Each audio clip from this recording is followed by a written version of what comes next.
Mi corazón te canta, mi alma te anhela con todas mis fuerzas. Te amo, roca eterna, tú eres mi esperanza, mi gloria, mi fuerza. En valles de sombra te cuidas, eres lumbrera. Tú eres fiel, no me dejarás de la muerte y me levantarás. En tu palabra puedo confiar. Tú eres fiel, no me dejarás de la muerte y me levantarás. En tu palabra puedo confiar. Eres fiel.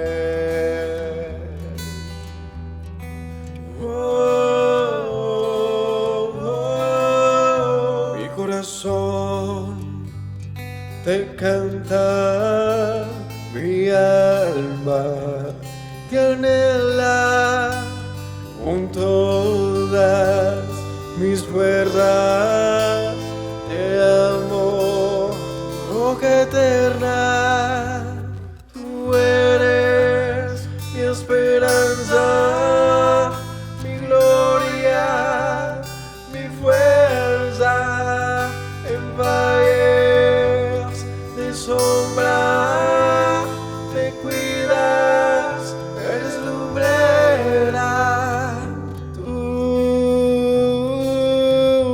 eres fiel, no me dejarás de la muerte y me levantarás.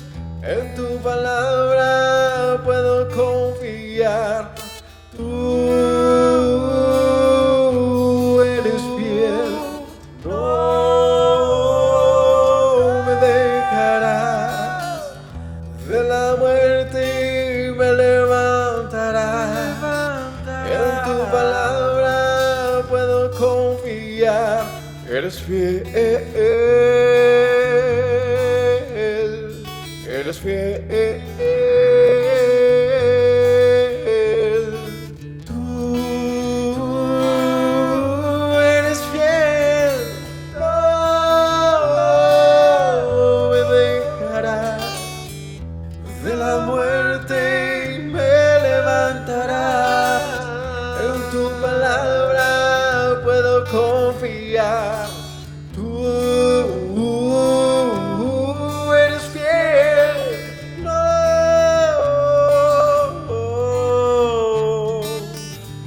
de la muerte y me levantarás.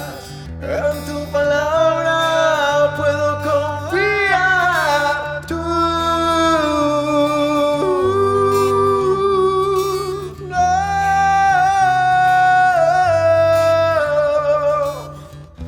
de la muerte y me levantarás.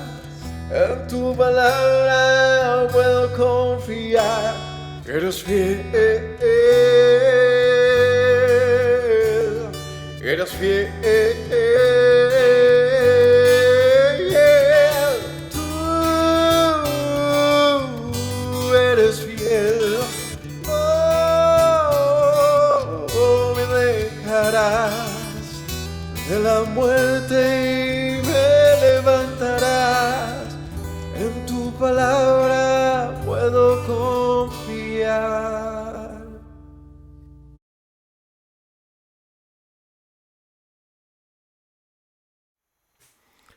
Shalom para todos, familia, que el Señor los bendiga. Bienvenidos a un estudio más de las Sagradas Escrituras. Continuando con el libro de los Hechos, capítulo 9. Veremos la famosa conversión de el apóstol Pablo, Saulo, Pablo, un hombre de mucha importancia, mucha trascendencia en la historia bíblica posterior al Mesías y en lo que de ahí en adelante se hizo, digamos, el motor, el fuego, la base de muchos movimientos, llamados muchos de ellos cristianos, eh, paulinos. Es un hombre muy importante, en verdad muy importante en la doctrina cristiana, comúnmente llamada así, en la doctrina del Evangelio, en el conocimiento del Mesías y en el esparcimiento de este mensaje en el mundo, desde su origen, desde el momento en que acontece, unos 2000 años atrás, pues Pablo se cree que era más o menos del 5 al 10 después del Mesías, es de esa época más o menos, o sea que era contemporáneo de Yeshua. Seguramente se vieron alguna vez en su vida o no, no lo sé, pero sí eran contemporáneos y desde esa época, a una edad similar a la que habría tenido el Mesías si estuviese en la tierra por aquellos días en que Pablo hizo su obra, su trabajo, pues a partir de ese momento empieza un movimiento demasiado importante, no solo de Pablo, aclaro eso, de los apóstoles y del Señor, pero Pablo tuvo un papel muy importante. De hecho es conocido como el apóstol a los gentiles, también es conocido como el apóstol de las naciones o simplemente como el apóstol. Y bueno, vamos a hablar de cómo es la historia de este hombre. De hecho se narra unas 3 veces en el libro de los Hechos y también se narra en algunas de las cartas escritas por él. Capítulo 9 del libro de Hechos. Vamos a orar e iniciamos. Te agradezco, Padre, por instruirnos con palabras de amor, de verdad, con testimonios dignos de ser copiados, de ser seguidos. Instrúyenos, guíanos, Señor, y no te apartes de nosotros. Danos sabiduría, Padre, y ayúdanos, porque solo somos hombres propensos a fallar, Señor. Guárdanos, permítenos seguir los pasos y el camino que Saulo siguió, en el nombre de Yeshua. Amén. Un saludo para todos, no olviden compartir, comentar, darle un like a estos videos, suscribirse y darle a la campanita para que les lleguen las notificaciones, porque procuramos todos los días tener un estudio verso a verso y en el orden en que vamos. De hecho, pueden ver ahí las listas de reproducción en nuestro canal y estudiar junto con nosotros. Capítulo 9 del libro de Hechos dice: Saulo, respirando aún amenazas y muerte contra los discípulos del Señor, vino al sumo sacerdote y le pidió cartas para las sinagogas de Damasco, a fin de que si hallase algunos hombres o mujeres de este camino, los trajese presos a Jerusalén. Mas yendo por el camino, aconteció que al llegar cerca de Damasco, repentinamente le rodeó un resplandor de luz del cielo. Cayendo en tierra, oyó una voz que le decía: Saulo, Saulo, ¿por qué me persigues? Y él dijo: ¿Quién eres, Señor? Ahí vamos, con esto iniciamos. Saulo es el nombre con que se menciona hasta este momento en Hechos, desde el apedreamiento, ¿cómo se le llama esto? La sentencia, el juicio que hacen, la lapidación que hacen algunos judíos contra Esteban, donde allí estuvo Pablo, no solamente como testigo, sino apoyando esa causa, y es que guardaba las ropas de Esteban mientras lo apedreaban, acusándolo de blasfemia. Desde aquel momento se menciona a Saulo, es decir, unos 2 capítulos antes. En el capítulo 8 dice: Saulo consentía en la muerte de Esteban, y hubo una gran persecución contra la iglesia en la que estaba en Jerusalén, perdón. Todos fueron esparcidos por las tierras de Judea y de Samaria, salvo los apóstoles, y hombres piadosos llevaron a enterrar a Esteban y hicieron un gran llanto sobre él. Y Saulo asolaba la iglesia y, entrando casa por casa, arrasaba a hombres y mujeres y los entregaba en la cárcel. ¿Cuál era el trabajo de Saulo? Pues Saulo se había tomado muy en serio el aniquilar al movimiento judío llamado los del camino. Él estaba decidido a acabar con eso porque lo consideraba una blasfemia, lo consideraba un horror. Y de hecho, es curioso que muchos hoy en día, digamos que detesten a Pablo, pero justamente lo que fue Pablo en aquel momento es lo que se parece a muchos en este momento. Es decir, son personas con un celo, un supuesto celo tan acérrimo a un asunto que están dispuestos a acabar con el hermano, porque lo consideran que sus actos son nefastos. Pero ¿será que ese es el camino que Yeshua nos ordenó? E incluso ante el desvío de cualquier persona, ¿será ese el camino que se debe acoger? De hecho, Pablo tenía un comportamiento más parecido a un hombre, digamos que violento, o un hombre,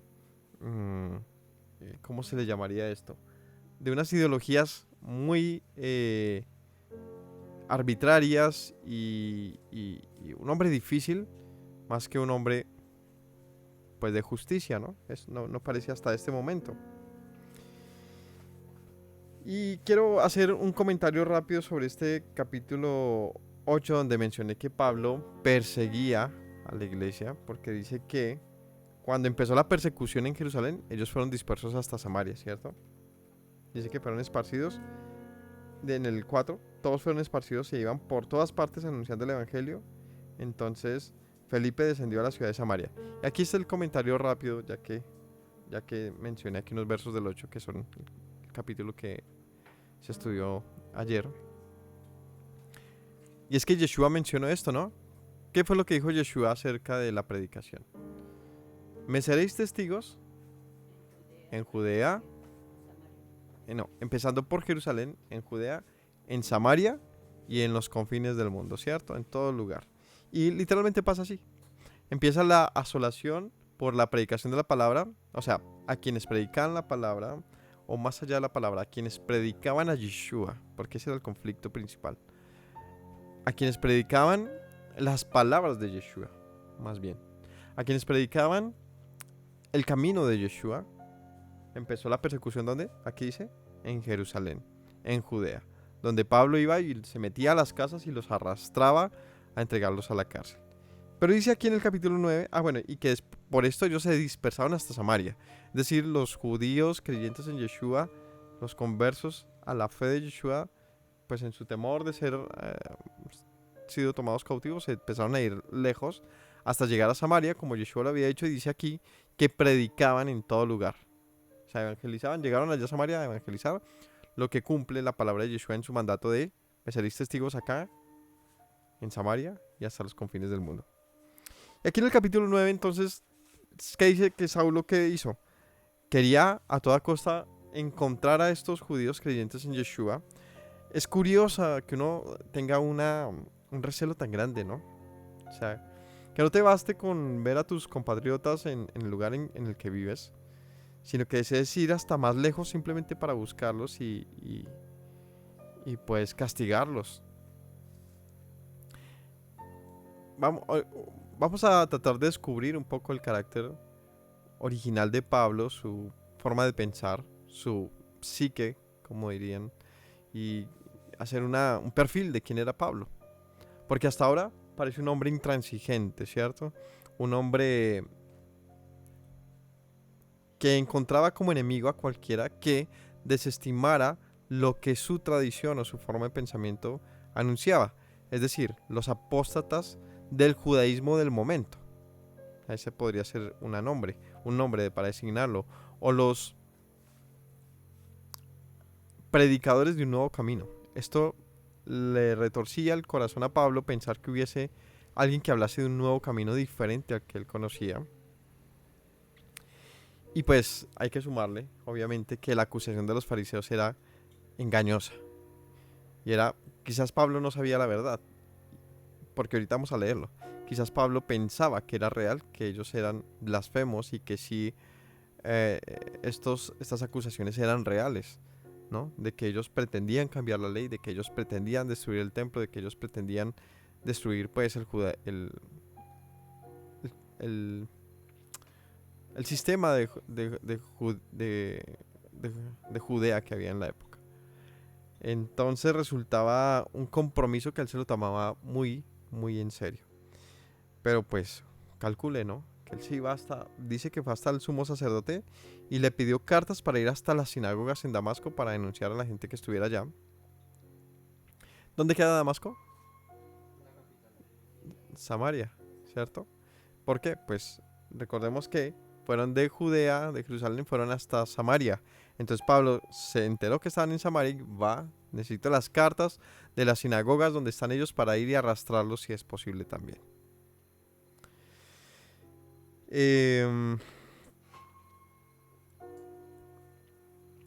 Dice, pidió cartas, versículo 2, para las sinagogas de Damasco a fin de que se hallasen algunos hombres y mujeres de este camino. Está hablando de puntualmente los creyentes en Yeshua. Aquí descubrimos esta frase, ¿no? El camino. Un concepto con el que se empezó a designar es el nombre que reciben los creyentes en Yeshua en el libro de Hechos, por lo menos inicialmente. Así se le reconoce a los creyentes en Yeshua, es decir, una secta judía. ¿Qué es una secta? Un segmento, una división judía, una porción de judíos que tenían una forma de pensamiento pues diferente a los conocidos y a los comunes. Por lo tanto, una secta judía llamada los del camino, y esto del camino probablemente por las palabras de Yeshua, que él dice: yo soy el camino, la verdad de la vida, es decir, los que creen que tienen el camino, ¿no? Y porque ellos mismos dicen: hemos anunciado este camino. Así que el término camino en hebreo no solamente designa un nombre, como pues diríamos, es que montar una iglesia, ¿cómo se llama? LBTHL, la verdad era libre, un nombre para designar algunos no. Era algo que designaba literalmente lo que estaban haciendo. Estaban anunciando un nuevo camino. Y como dice por ahí la escritura, no que sea nuevo, sino el mismo que fue anunciado desde antes.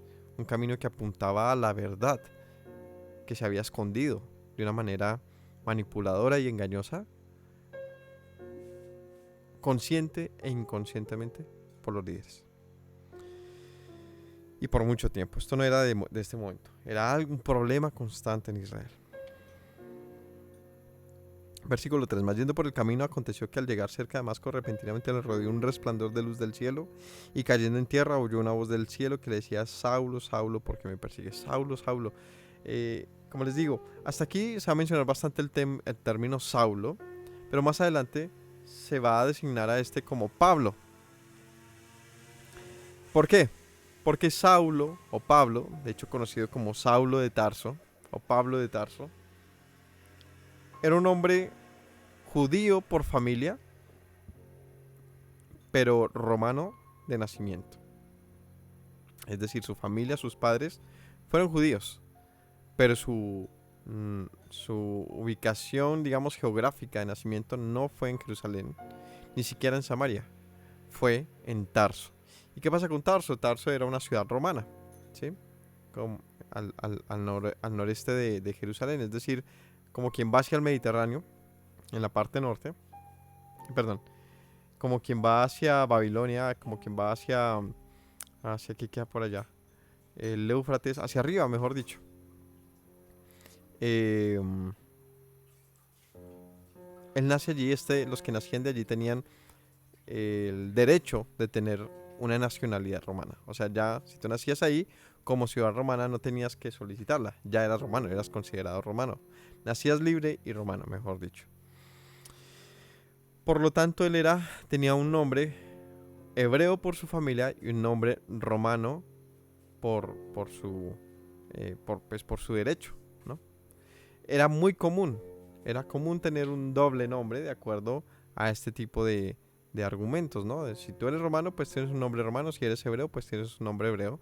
Lo que hace que se utilizase este juego de dos, ¿no? De Saulo, también conocido como Pablo, perdón, también. Saulo, conocido como Pablo, ¿cierto? Fuera una forma parecida al nombre y apellido que tenemos hoy. Y es utilizar ambos nombres. Uno que designa su nombre de pila, su nombre como persona, que es como funciona el hebreo, o la tradición hebrea de nombres, ¿cierto? Se nombra a una persona de acuerdo a su propósito, a su llamamiento, a como el papá quiera, ¿cómo se llamaría esto? mostrar algo en aquella persona, o simplemente por gusto de un nombre, pero generalmente era por algo que se quería expresar en eso acerca de la persona. Pero el nombre romano, que dicen algunos investigadores que tenía Pablo, es decir, Pablo, ese término, que significa pequeño, Paulo, es probable que sea un nombre que le pertenece a su familia. Es decir, puede ser que sea un nombre algo más parecido a lo que fuera un apellido, es decir, que sea común, ¿no? Así que este cognomen de Pablo se utilizaba de una manera indiferente. Es decir, cuando él consideraba podría llamarse Pablo, y cuando quisiera podría llamarse Saulo.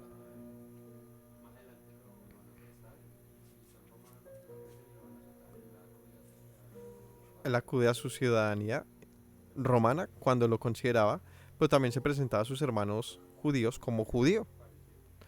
Es decir, era un perfil muy generoso el que tenía Pablo, lo que el Señor en su sabiduría utilizó a favor, pues, de lo que sería el propósito que ya veremos más adelante. Lo que resulta curioso es ver que Yeshua le llame Saulo y no Pablo, por un lado. ¿Por qué le llamaría Saulo? Pues muchos dicen pues porque es un nombre hebreo, porque es un nombre, digamos, bueno, ¿qué significa Saulo? Gracias ahí por ese datico, el propósito, ¿no? ¿Qué significa Saulo? De que en hebreo más propiamente Shaul, es el mismo nombre que recibió el primer rey de Israel, Shaul, ¿no? Es el mismo nombre. Y de hecho él dice, yo soy benjaminita, hijo de Benjamín, o sea que era un nombre común entre los de Benjamín. O sea, el rey Saúl también fue de Benjamín. ¿Y esto qué significa? Esto significa enviado, alguien llamado. Eso significa Saúl. Y en efecto, lo que está pasando en este momento con Yeshua y Pablo, cuando Yeshua aquí, lo que estamos leyendo, que no he leído casi, pero es que lo llama. Le dice, Saulo, Saulo, Shaul, Shaul, ¿por qué me persigues? Es decir, yo te he llamado, pero no para perseguirme. En otras palabras, le va a dar una misión, un propósito, un llamamiento. Y tiene mucho sentido entonces que le llame Saúl, ¿cierto? Sin embargo, ¿saben cuál fue la primera carta, quizás se cree, haya escrito Pablo? Es Tesalonicenses. ¿Y cómo se menciona allí cuando arranca Tesalonicenses? Vamos a leer rápidamente. Dice Pablo, Silvano y Timoteo a la iglesia de los tesalonicenses en Elohim, Padre, y en el Señor Yeshua, gracia y paz. Pablo, ¿cierto? Él se presenta. Vamos a ver qué dice de ahí para atrás. Vamos a ver cada librito. Colosenses. Pablo, apóstol de Yeshua Mashiach por la voluntad de Dios, y el hermano Timoteo. Filipenses, ¿cómo arranca? Dice, Pablo y Timoteo, siervos de Yeshua. Efesios, ¿cómo arranca?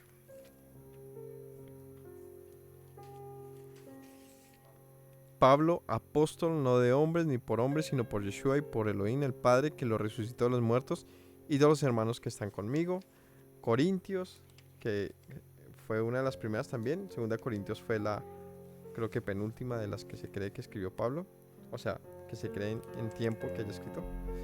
Y aquí, como arranca Corintios 1, Pablo, llamado a ser apóstol de Yeshua. Y Romanos, cual fuera la última de las cartas. Gálatas también, ¿no? Gálatas, me la pasé. Arranca también diciendo Pablo, ¿qué dice? ¿Pablo qué? Pablo, apóstol no de hombres ni por hombres, sino por Yeshua. Y Romanos, ¿cuál fue la última y la tesis más impresionante de Pablo? Y una carta dedicada a sus compatriotas. Y ¿cómo arranca? Pablo, siervo de Yeshua Mashiach. Es curioso, ¿no? Llamado a ser apóstol, apartado por el evangelio. ¿Por qué Pablo no tiene ese complejo, perdónenme la palabra, de querer estar cambiando su nombre, que tienen muchos y que justifican bíblicamente, pensando, pretendiendo que un idioma sea superior a otro? ¿Por qué Pablo no simplemente se llama a sí mismo Saúl, porque era su nombre hebreo? Dirían, no, porque está hablándole a griegos. Sí, pero justamente estamos hablando hoy en día de colombianos, de venezolanos, de canadienses, de mexicanos, etcétera, que quieren cambiar su nombre en medio de una comunidad también gentil, o no gentil, una comunidad igual que ellos, mexicanos, colombianos, estadounidenses. ¿Por qué yo tener que cambiar mi nombre? para presentarme ante cualquiera ya no como Eduardo, sino con otro nombre. Este es un asunto muy enseñado por algunos mesiánicos, creo que también por judíos y por muchos cristianos también, y es el querer cambiarle a la gente el nombre, no solamente como un asunto de un nuevo propósito, de una nueva entidad, sino como un asunto necesario, de tipo, tienes que tener otro nombre. Pues ¿cómo se llama esto? No concuerdo mucho con ese pensamiento, porque de hecho Pablo insiste en llamarse Pablo, aun a pesar de que Yeshua le llamó Saúl. ¿Y por qué insistía en llamarse Pablo? Y ahí vamos a entender más bien una razón que, si bien no es un mandato, sí tiene sabiduría. Y es porque Saúl se llama a sí mismo Pablo. Y puede ser un par de razones. Una, por lo que significa pequeño. Y es que Pablo se consideraba a sí mismo pequeño. Este término Pablo no designa que una persona fuera delgada, pequeña no se trata necesariamente de esto. Sin embargo, es como muchos nombres de todo tipo, ¿cierto? Que no están designados puntualmente a un calificativo visual de alguna persona, aunque originalmente sí pudo ser por esa razón. Es decir, cuando nace ese nombre, que como les digo, era un nombre de familia. Pero su significado sí lo es. ¿Cuál es su significado? Pequeño. Y Pablo dice de sí mismo, yo soy el más pequeño de los apóstoles. Yo siendo el último, llamado allá de lejos, como un abortivo, como el menos querido, ¿cierto? Él se menciona a sí mismo así, como alguien que se humilla y se considera como un hombre muy afortunado. Justamente por eso, porque en su bajeza, en su flaqueza, en su pequeñez como ser humano, quien perseguía a la iglesia, quien perseguía a mis hermanos, he venido a ser un apóstol por la gracia de Yeshua. Entonces, el hecho de que él se llame a sí mismo Pablo puede ser por el significado griego de Pablo, lo que nos hace descartar un asunto, y es el asunto idiomático. Pensar que un idioma sea superior a otro es algo, a mi modo de entender, una conversación infructuosa. ¿Por qué? Porque los idiomas evolucionaron de otros. Lo que quiere decir que el idioma hebreo, el arameo y muchos tienen un idioma original en conjunto, que quizás sea el fenicio o el acadio.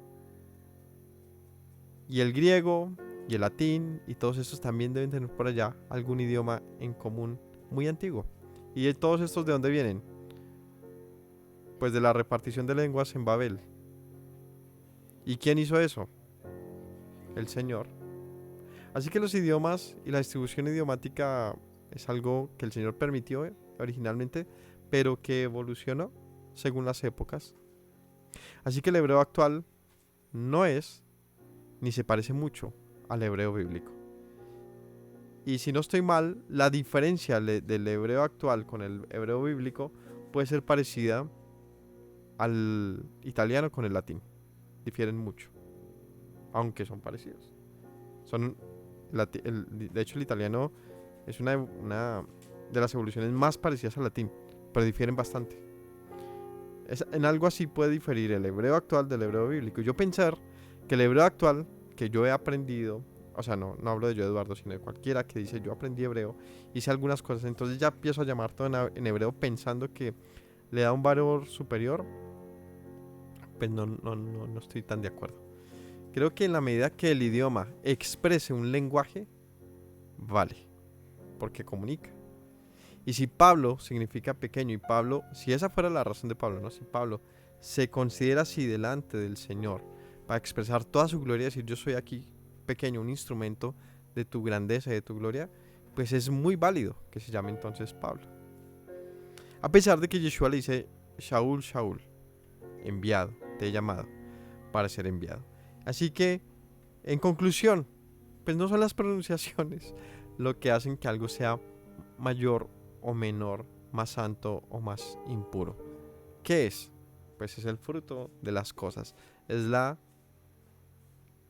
es la racionalidad que podemos comprender de las cosas. Es eso lo que realmente nos hace, pues, digamos, debería adjudicarle un valor a las cosas. Es la comprensión de ellas. Así que hasta este momento, Hechos, más o menos hasta el capítulo 13 le va a llamar Saúl, de ahí en adelante le va a llamar Pablo. Y cierro ese paréntesis que me parecía importante señalarlo, ya que muchos insisten en cambiarle el nombre a la gente. Una cosa es que el Señor quiera cambiarle el nombre a alguien y de alguna manera lo demuestre, o que alguien voluntariamente diga, ¿sabe qué? Yo no me siento acorde con este nombre, yo quiero un nombre con el que yo marque un propósito para mi vida y lo haga, pues está en su libre derecho para hacerlo. Pero los cambios de nombre que hay en la escritura designaban un propósito más que un idioma, como de Abraham a Abraham, ¿no? No le cambió el nombre para que sonara más hebreo, sino porque designaba un propósito que él conocía en Abraham, que el Señor conocía en Abraham.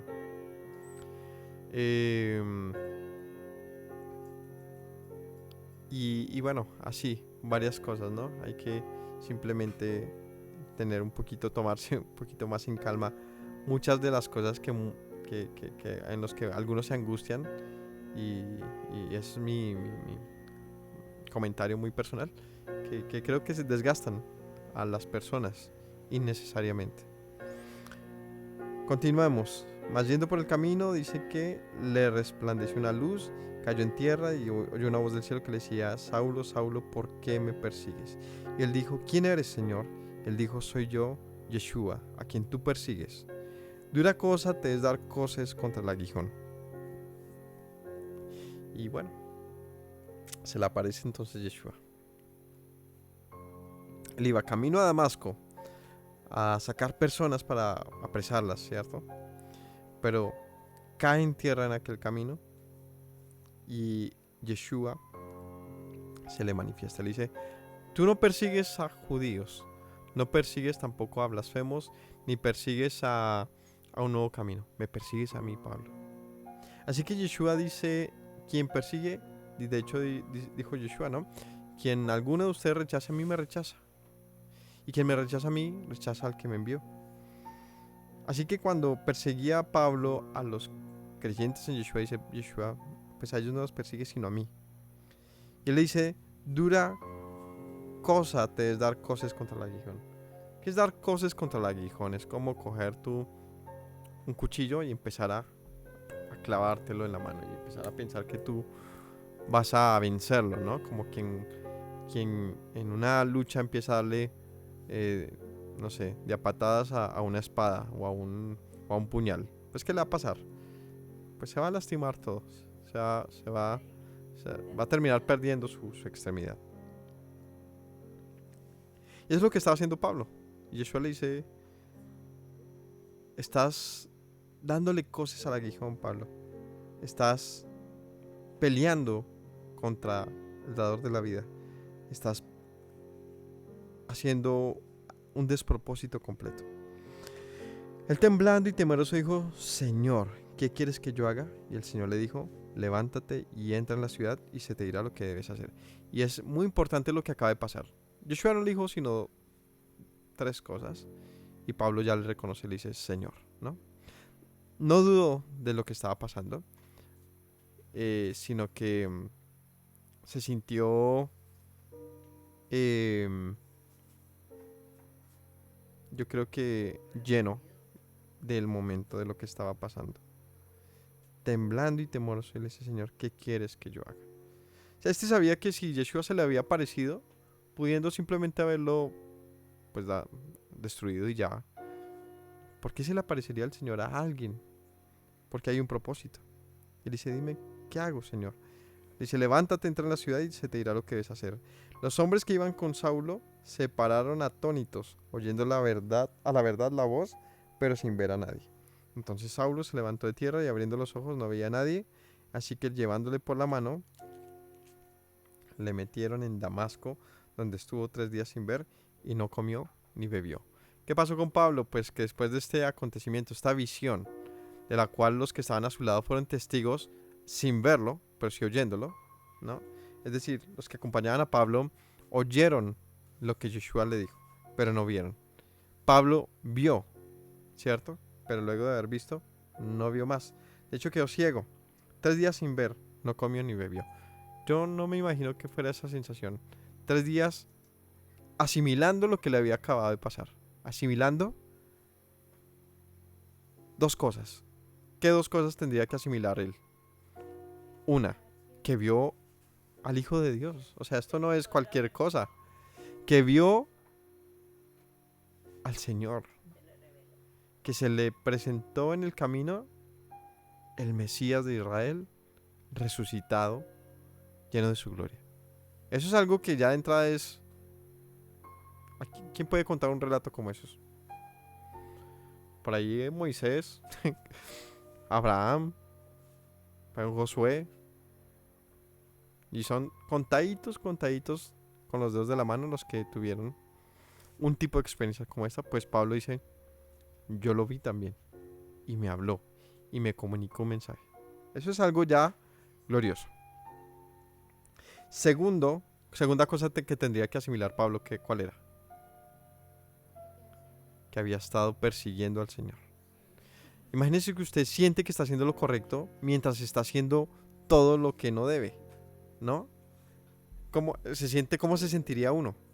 Pues de la patada, como dicen por ahí, ¿no? De lo peor, que tú pensabas que estabas defendiendo la fe, que tú pensabas que estabas defendiendo los buenos principios, la ley del Señor, pero nada que ver. Estabas asesinando a tu prójimo, estabas persiguiendo a los justos del Señor. Te habías comportado entonces como un ignorante, como un torpe, hasta un asesino. Yo creo que él se sintió, pues, terrible. Lo que debió haberle llevado a un arrepentimiento. ¿Qué dice el versículo 10? Había entonces en Damasco un discípulo llamado Ananías, a quien el Señor dijo en visión: Ananías. Y él respondió: heme aquí, Señor. Y el Señor le dijo: levántate y ve a la calle que se llama Derecha, y busca en casa de Judas a uno llamado Saulo de Tarso, porque aquí que él ora y ha visto en visión a un varón llamado Ananías, que entra y le pone las manos encima para que recobre la vista. Entonces Ananías respondió: Señor, he oído de muchos acerca de este hombre, cuántos males ha hecho a tus santos en Jerusalén, y aún aquí tiene autoridad de los principales sacerdotes para prender a todos los que invocan tu nombre. Entonces, ¿qué pasa? El Señor le dice a Pablo... ¿Cómo? Entonces, ¿qué pasa? Que el Señor le había dicho a Pablo... ¿Qué le dijo a Pablo según esto? Que vendría un hombre llamado Ananías y que oraría por él, ¿cierto? Y que pondría sus manos sobre él para que recobrase la vista. Pero mientras le decía esto a Pablo, también hablaba Ananías en otro lugar en Damasco, un discípulo de Yeshua llamado Ananías. De este Ananías no se sabe mucho, la verdad. Solo que era un hombre temeroso del Señor, un discípulo de él, y que estuvo dispuesto a estar cara a cara con un con un hombre que había sido un perseguidor de los hermanos, ¿no?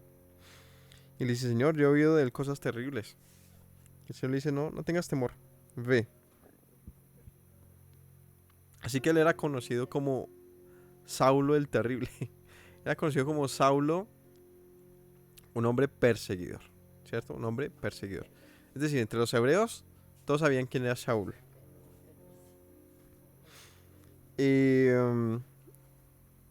Dice en el versículo 14, él tiene autoridad de los principales sacerdotes para prender a los que invocan tu nombre.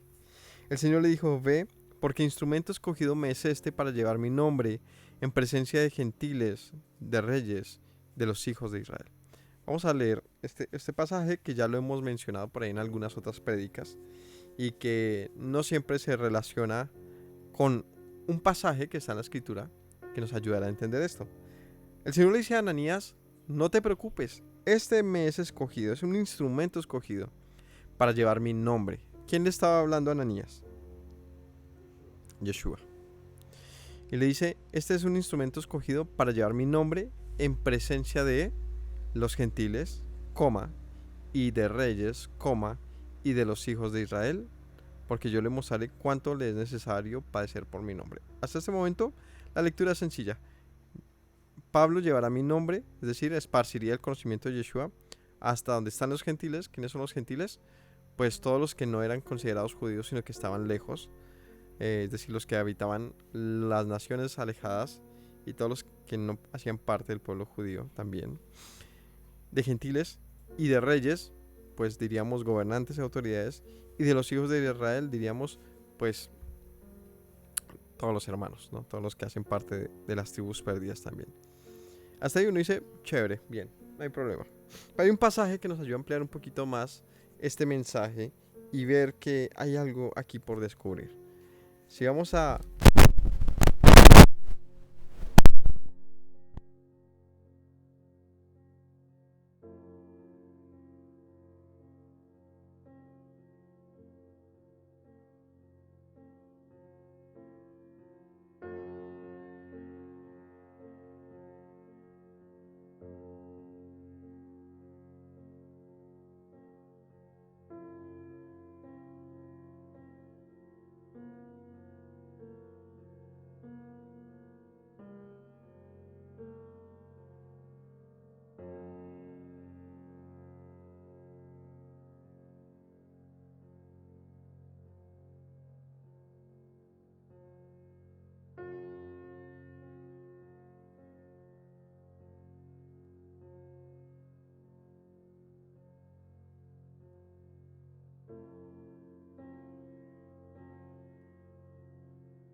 No sé si de pronto no sonó muy bien lo que estaba, pero el cable nos falló, así que tengo otro y voy a mencionar un par cositas que mencioné antes porque no sé si las oyeron.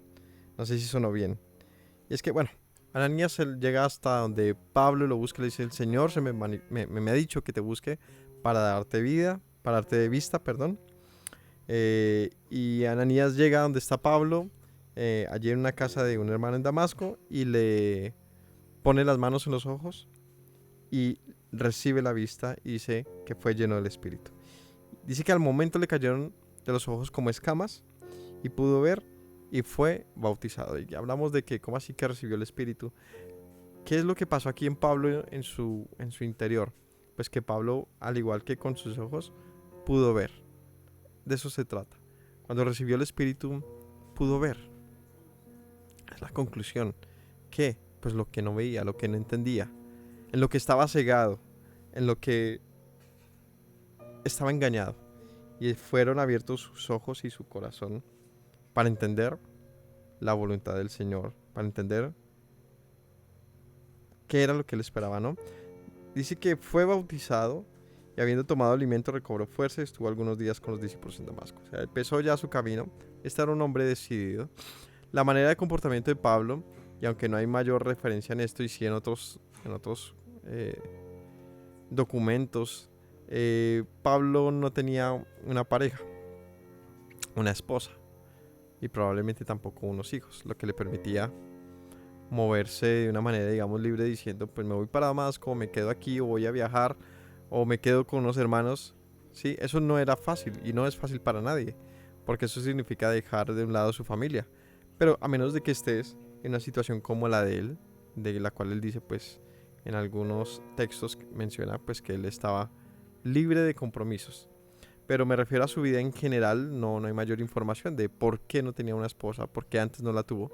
Si para este momento en que se le pasa estos hechos, quizás tendría unos 35 años más o menos. Si Pablo tuviese unos 35, 40 años, sería tiempo que uno tenga una esposa normal, ¿cierto? ¿Por qué no tenía esposa? ¿No? Y por ahí escuché que es probable que Pablo sí haya tenido unos problemas eh, amorosos. No sé si sea verdad o no, pero creo que es parte del discurso o del conocimiento o de los textos judíos. Es decir, de libros no cristianos o no que hablen de Yeshua, sino más bien de historias judías, donde se menciona que quizás Pablo tuviese inconvenientes con el sumo sacerdote o haya tenido una cuestión con la hija del sumo sacerdote o de un sacerdote, algo así. Cuenta por ahí una historia, como que no se la dieron o algo así fue lo que pasó. Ahí sí perdonaron el chisme, pero como que no le fue bien en ese asunto. Razón que le facilitaba el camino para dedicarse a esta obra maravillosa de la predicación. Así que creo que por ahí va la cuestión con Pablo, y ahí sí les debo el chisme porque no sé por un lado si es cierto, así que no me atrevo a contarlo y asegurarlo, pero también porque prefiero investigar un poquito más a ver qué hay oficialmente sobre eso.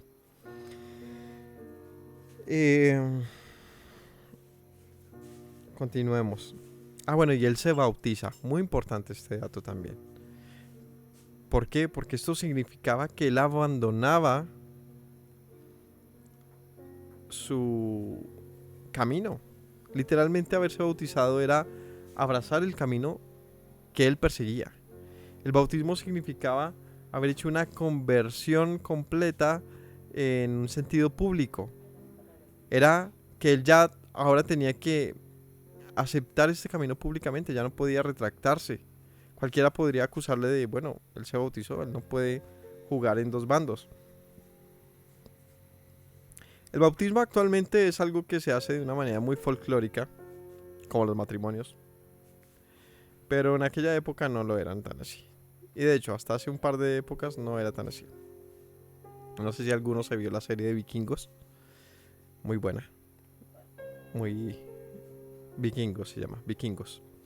De History Channel. No sé si ellos la iniciaron, no sé quién. Creo que HBO la termina. Pero... hay un poquito de spoiler para los que no se lo han visto. Cuando los vikingos, esto se trata de la historia de los vikingos acercándose a lo que se podría llamar el Nuevo Mundo, un mundo desconocido para ellos, y era el mundo más allá de sus tierras nórdicas. ¿Y qué pasó cuando ellos llegaron, se acercaron hasta Francia, a Inglaterra, a Finlandia, a Islandia, hasta Italia, España? ¿Qué pasó en todo ese momento que para ellos simplemente era un mito? Era lo que había más allá de las tierras, y cuando se acercan pues se encuentran con un mundo cristiano, y sus primeras incursiones fue en Francia y en Inglaterra, no recuerdo cuál fue primera, pero sí se encontraron allí con monjes cristianos. Y fue un choque cultural impresionante porque estos cristianos estaban en plena época feudal. Entonces era un cristiano muy piadoso, ¿cierto?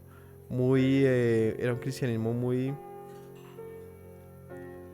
ascético, muy puritano, lo que hacía que los bárbaros vikingos se vieran un contraste impresionante. Estos eran tremendos asesinos, iban por riqueza nomás, no estimaban la vida de nadie. Y esos cristianos allí en monasterios, en celibato, con muchos tesoros, con cosas muy hermosas, cantos gregorianos. Entonces era un contraste impresionante. Esa parte es muy, muy interesante. ¿Y cuál fue la concepción de ellos cuando se encuentran al Dios cristiano? En este caso hablemos puntualmente de Jesús, de la cruz, de la crucifixión y todo esto. Es muy muy interesante para que se lo vean. El caso es que llega un momento en que en estas alianzas que se estaban forjando, más adelante llegan a tener incluso alianzas entre vikingos y algunos cristianos del tipo: si no puedes contra tu enemigo, únetele. Los bárbaros, los vikingos, perdón, habían hecho cosas importantes y le quitaron mucho poder a los cristianos de las zonas en que llegaron. En algún caso, algunos de esos vikingos se convierten al cristianismo con tal de poder hacer alianzas con los cristianos. Y la conversión no solamente se trataba de una confesión de yo soy cristiano y portar una cruz, sino del bautismo. Y recuerdo que en la película, en la serie, uno de ellos se bautiza a uno de los líderes, y eso fue traumático para los vikingos, porque era negar sus creencias, era pensar que los dioses vikingos pues ya no existían, y era abrazar a un dios nuevo, diferente, muy diferente a los que ellos creían, lo que pues generó repudio de sus propios amigos y compatriotas al ver que sus líderes ahora eran cristianos y lo hacían por las razones que fuesen. Esa parte es muy interesante. ¿Cómo se llama? Una apreciación, otra vez un comentario mío acerca de esta serie. El sentido religioso es muy interesante. El punto de vista religioso o sobre Dios lo pone en un plano de análisis que vale la pena observar. De resto, pues recomendarla, es muy sangrienta y tiene muchas escenas que no quiero recomendar, ni se trata de eso, pero en lo que se refiere a la crítica, a la crítica acerca de la religión y al argumento, es muy buena. Ahí para los que les gusta ver series.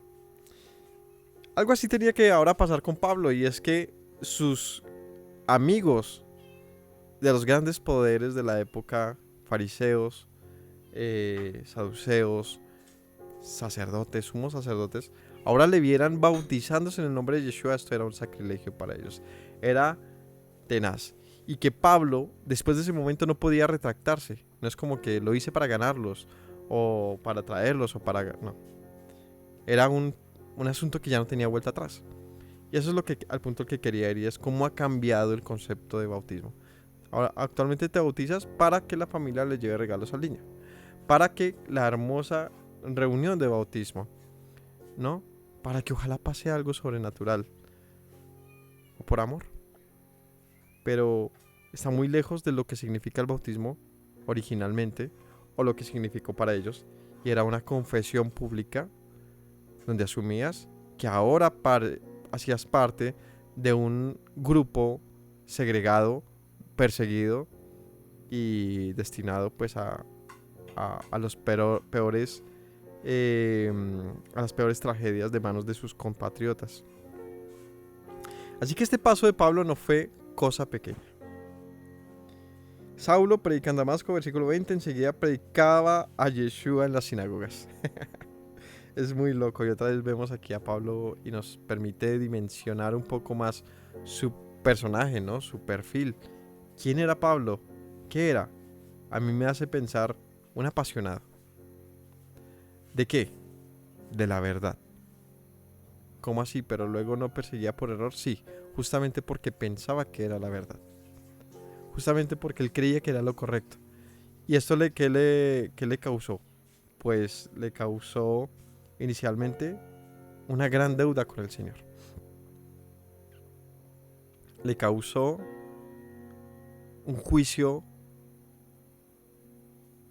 merecido, porque en nombre de lo que él creía correcto, asesinó personas en cierta manera, participó de asesinato de hermanos, de prójimos que creían en Yeshua, lo que le hizo aún más deudor, por lo que Pablo dice, lo que recordamos de Yeshua: ¿quién se ama más? Al que más se le perdona. Así que Pablo se dio cuenta de eso, que era muy amado y que por lo tanto también debía mucho más, y esa puede ser la razón de por qué este era tan importante, de lo cual dice Yeshua: yo le mostraré cuánto es necesario padecer por mi nombre.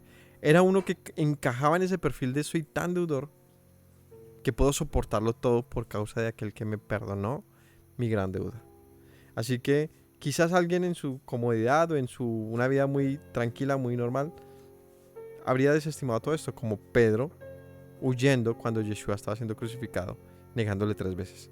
Quizás Pablo nunca hubiese hecho eso. ¿Por qué? Porque se sentía deudor. Así que es una de las razones de por qué podemos pensar que Pablo fue tan rápido en decir, pues ahora lo predico, y es porque lo creo, porque lo fue lleno también obviamente del Espíritu del Señor para entenderlo, pero no dudó, o no se muestra aquí una señal de dilatar el tiempo, de dejarlo para después, ¿no? Dice que empezó a predicar diciendo que Yeshua era hijo de Elohim, hijo de Dios. Todos los que lo oían estaban atónitos y decían, ¿no es este el que asolaba en Jerusalén a los que invocaban este nombre? Y a eso vino acá para llevarlos presos ante los principales sacerdotes. Pero Saulo mucho más se esforzaba y confundía a los judíos que moraban en Damasco, demostrando que Yeshua era el Mesías. La gente estaba confundida. ¿Y qué le pasó a este? ¿Se enloqueció? ¿Será una estrategia para capturar pues la típica, ¿no? Nos hacemos amigos, todos salen y nos los comemos. El lobo y los cerditos, ¿no? O la Caperucita, ¿no? Que se le disfrazó de abuela el lobo y se la comió, creo. Esas historias, ¿será que Pablo estaba haciendo esto? ¿Se está disfrazando de buen hombre para hacer su cometido? Vamos a ver qué pasa. Pasados muchos días, los judíos resolvieron en consejo matarle, pero sus acechanzas llegaron a conocimiento de Saulo, y ellos guardaban las puertas de día y de noche para matarle. Entonces los discípulos, tomándole de noche, le bajaron por un muro colgándole en una canasta. El caso es que ya los judíos, que antes llamaban a Pablo, Pablo, tenemos una misión para ti, él llegaba en camello y iba a hacer lo que tenía que hacer, ahora buscaban era cómo matar a Pablo. Porque Pablo, seguramente estos conocían quién era Pablo, y era un hombre decidido, un hombre esforzado, era un hombre que si tenía un ideal, lo perseguía hasta lograrlo. Y es ese carácter lo que quizás permitió que Pablo fuese el instrumento que fue. Y estos lo sabían, entonces buscaban matar a Pablo. Pablo era un gran instrumento desde su ideología. Es decir, si Pablo pretendía defender el camino de Yeshua, esto era un arma en contra de los judíos importante. Cuando llegó a Jerusalén trataban de juntarse con los discípulos, pero todos le tenían miedo y no creían que fuese discípulo. Entonces Bernabé, tomándole, lo trajo a los apóstoles y les contó cómo Saulo había visto en el camino al Señor, el cual le había hablado, y cómo en Damasco había hablado valerosamente en el nombre de Yeshua. Entonces, llega a Jerusalén, todo el mundo con miedo de que fuese una trampa. Bernabé les enseña, les cuenta cómo el Señor se le presenta en el camino y cómo Pablo demostró ser un discípulo, hablando valerosamente, con valentía, en medio de los demás, en medio de los que estaban en Samaria, en Damasco. Y hablaba denodadamente en el nombre del Señor, disputaba con los griegos, pero estos procuraban matarle. ¿Cuáles griegos procuraban matarle? Los judíos griegos. Recordemos que está en Damasco, ¿cierto? Y bueno, no solamente judíos, o sea, no se trata de encontrar judíos por otro lado, también eran griegos.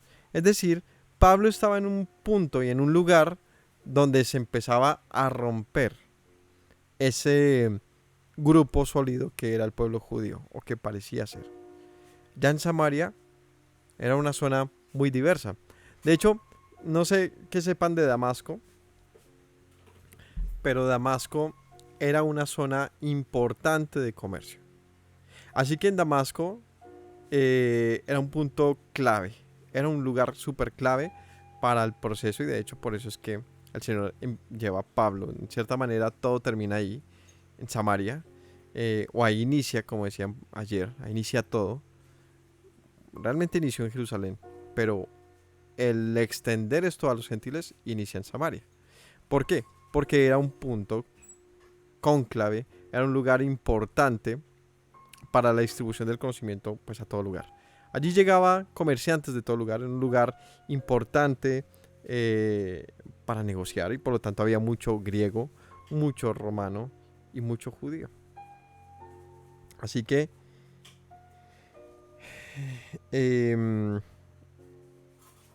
dice que procuraban matarle. Cuando supieron esto, los hermanos le llevaron hasta Cesarea y le enviaron a Tarso. Entonces las iglesias tenían paz por toda Judea, Galilea y Samaria, y eran edificadas andando en el temor del Señor, y se acercaban fortalecidas por el Espíritu Santo. Se acrecentaban, fortalecidas por el Espíritu. Entonces empezaron a crecer todas las comunidades en Judea, Galilea y Samaria. Para los que no lo recuerdan de pronto o no lo sepan, en aquella época Roma había distribuido de esa manera, o había redistribuido a lo que era la zona de Israel de esa manera. ¿Cómo era? Pues era la zona de Judea, más arriba Galilea y más arriba Samaria. Esas ciudades eran gobernadas, tenían diferentes gobernantes, ¿no? Que creo que es ahí el tema de por ejemplo, que el César, ¿cierto?, estuviese gobernando Judea. Cada uno habían diferentes gobernantes en cada una de las regiones, pero habían creyentes en cada una, y dice que prosperaban. Es decir, que se aumentaban en creyentes día tras día. A pesar de que se respirase todo el tiempo la sensación de muerte, crecían. Aconteció que Pedro, visitando a todos, vino también a los santos que habitaban en Lida, y halló allí a uno que se llamaba Eneas, que hacía 8 años que estaba en cama. Era paralítico, y le dijo Pedro: Eneas, Yeshua te sana, levántate y haz tu cama. Y enseguida se levantó, y le vieron todos los que habitaban en Lida y en Sarón, los cuales se convirtieron al Señor. Entonces Pedro le dice a Eneas: Yeshua te ha sanado, levántate y haz tu cama. Este es un milagro. Levántate y tiende la cama. Sí, levántate y haz tu cama, tiende la cama. Es un milagro importante. ¿Por qué es importante este milagro? Porque es uno de los milagros parecidos a los que hizo Yeshua. ¿Sanar a un paralítico? ¿Sanar a un paralítico? ¿Qué tipo de poder fuera este, no? Pues aquí en este par de versículos que vamos a leer, pasan dos que hizo Yeshua. Uno, levantar paralíticos, y otro, y es levantar a una persona muerta. El 36 dice: había entonces en Jope una discípula llamada Tabita, que esto quiere decir Dorcas. Esta abundaba en buenas obras, en limosnas que hacía. Era una mujer pudiente. Era una mujer que tenía dinero, y de esta manera colaboraba con la obra, pero también con los hermanos que tenían necesidad. Recordemos que el evangelio se esparció entre personas humildes y pobres, o más bien, ellos son los que movieron todo esto, y se esparció hasta gente muy pudiente que ayudó a sostener esta obra y a nivelar un poco las cargas. Dice que esta mujer en Jope abundaba en buenas obras, limosnas que hacía. Aconteció que en aquellos días se enfermó y murió. Después de lavada, o sea, prepararon su cuerpo, la pusieron en una sala, y mientras repartían tinto, porque ya era el velorio, como Lida estaba cerca de Jope, los discípulos oyeron que Pedro estaba allí. Le enviaron 2 hombres a rogarle: no tardes en venir a nosotros. Otra vez, ¿a quién le recuerda este momento? A Yeshua y la resurrección de Lázaro, ¿no? No tardes, que murió Lázaro, y él llega, ¿cuántos días después? Llega 3 días después. Se demora el Señor. Murió, entonces nos vemos mañana. Llega 3 días después. Aquí le dicen a Pedro: no tardes en venir. Levantándose entonces Pedro fue con ellos, y cuando llegó le llevaron a la sala donde rodearon todas las viudas, llorando y mostrando las túnicas y los vestidos de Dorcas, que hacía cuando estaba con ellas. O sea que esta era modista, ¿no? Tenía su letrerito ahí en la ventana, ¿no? Se ponen botones, se cosen medias, se tejen túnicas, clínica del vestido, ¿no? se hacen dobladillos, se ponen cuellos. Eso lo tenía ahí y de dibujito 1 metro. Dice que le mostraban a Pablo y mira las túnicas que hacía. Mira cómo las hacía de bonitas. Entonces, versículo 40, sacando a todos, Pedro se puso de rodillas y oró. Y volviéndose al cuerpo dijo, Tabita, levántate. Ella abrió los ojos y al ver a Pedro se incorporó.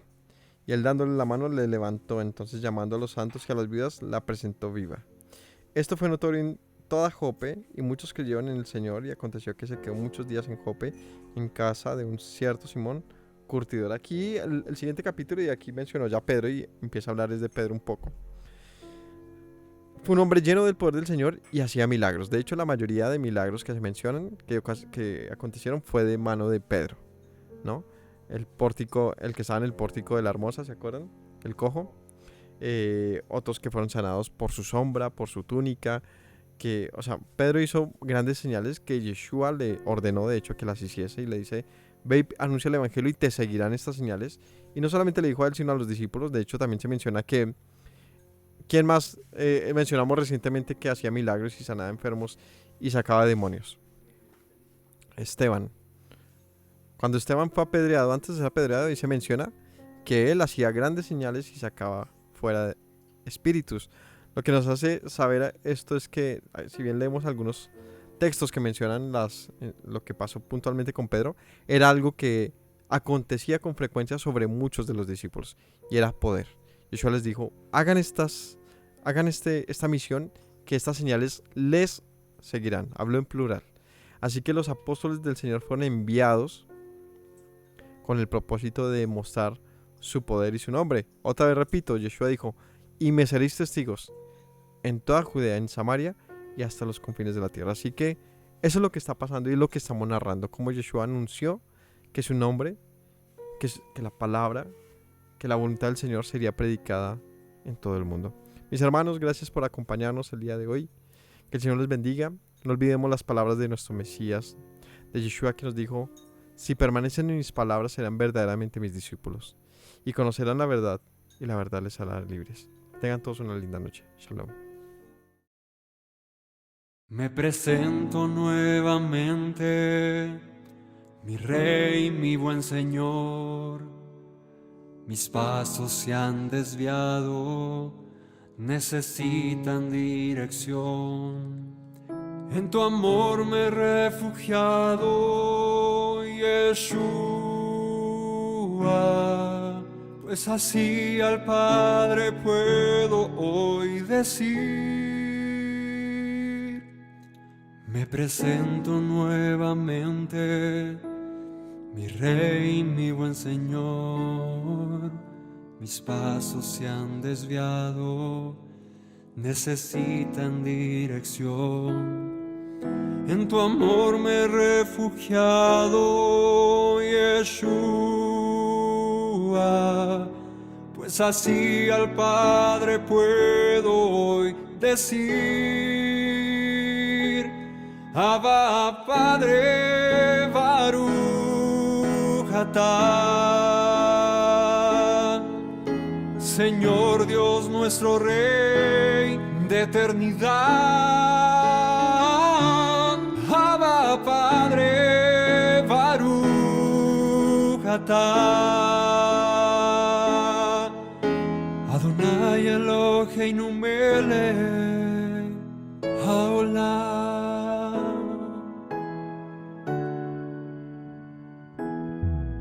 Me presento nuevamente, mi Rey, mi buen Señor. Mis pasos se han desviado, necesitan dirección. En tu amor me he refugiado, Yeshua, pues así al Padre puedo hoy decir. Me presento nuevamente, mi Rey, mi buen Señor. Mis pasos se han desviado, necesitan dirección. en tu amor me he refugiado, Yeshua, pues así al Padre puedo hoy decir, Abba Padre, Baruch atah. Señor Dios nuestro Rey de eternidad, Abba Padre, Baruch atah. Adonai Eloheinu melech haolam, diste tu hijo con devoción, sacrificio de amor, hasta la muerte el Señor murió para darme salvación. Al tercer